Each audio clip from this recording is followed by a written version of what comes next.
Speaker, the House is recognized.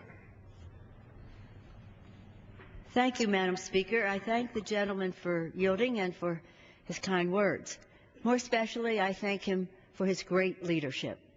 Few people have served in this Congress and outside the Congress have done more than promote that science, science, science, science agenda than Bart Gordon.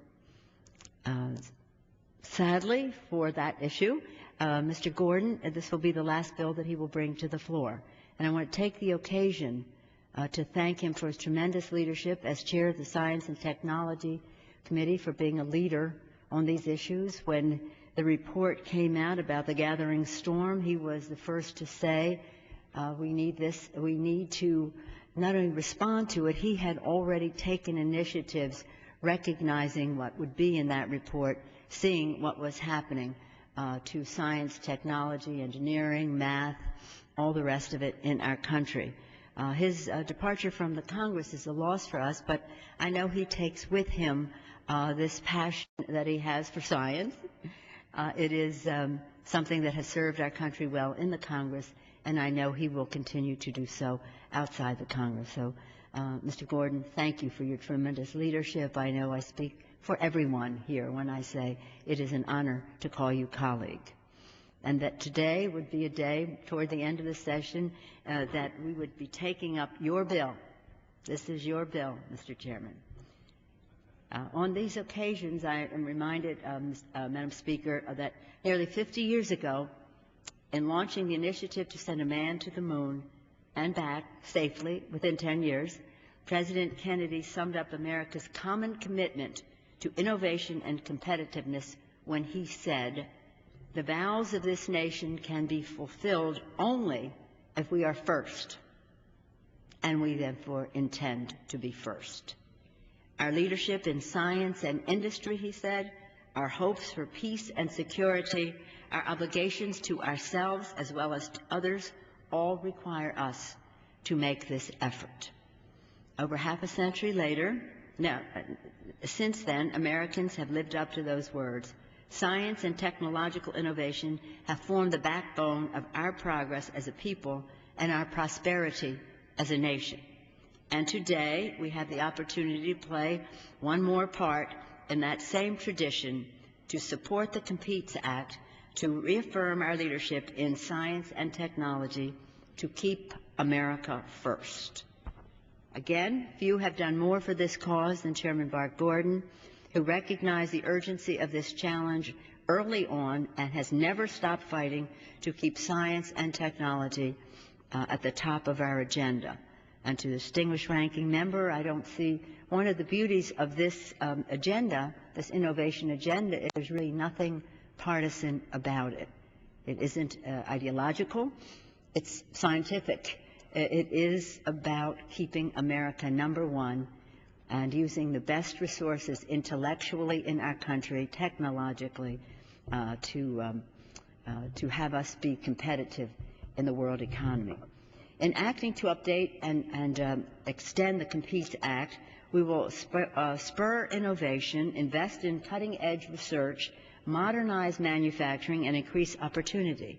You know the provisions. Others have spoken to them. The gentleman from Wisconsin, Mr. Kind, has talked about the importance of the STEM education, science, technology, engineering, and math, and how important that is, not only to the fulfillment of the people, our students, but also to our competitiveness internationally, the success of our economy. With this bill, we will lay the foundation further for new industries that provide good jobs for our workers, that open new markets for our American products, that offer more students, more young people, and entrepreneurs a better chance to live out the American dream. Simply put, we will continue to rise above the gathering storm and keep America number one. The COMPETES Act is a central component of our innovation agenda, rolled out by Democrats 5 years ago to ensure our nation's economic competitiveness around the globe and double basic research funding. Yes, as has been mentioned, the COMPETES Act was signed by President Bush and now will be signed by President Obama. But I wish to acknowledge that it was only until we got into the Recovery Act that we were able to get the substantial funding to move forward with these initiatives. We had a little down payment before that, but we got serious about our commitment in the Recovery Act. As part of that effort, again, we passed the Recovery Act, invest $17 billion for basic research. $17 billion for basic research. $19 billion to promote the adoption of health IT. We dedicated $11 billion to improve our smart grid capabilities and provided more than $7 billion to expand broadband access nationwide. Very important to us to do so in rural areas.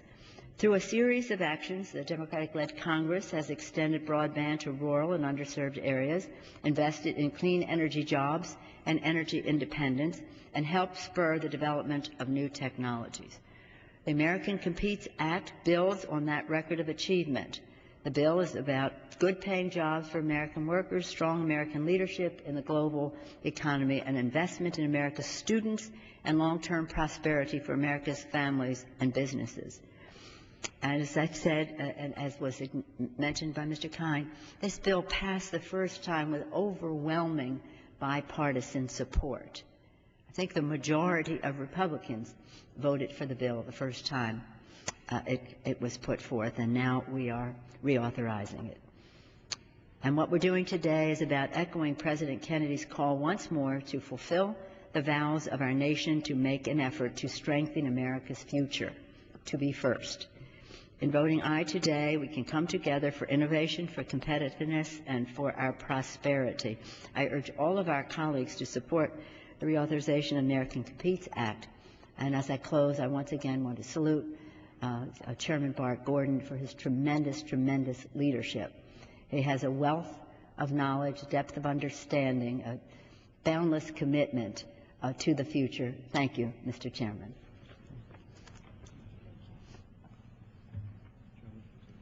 Gentleman from Texas. Madam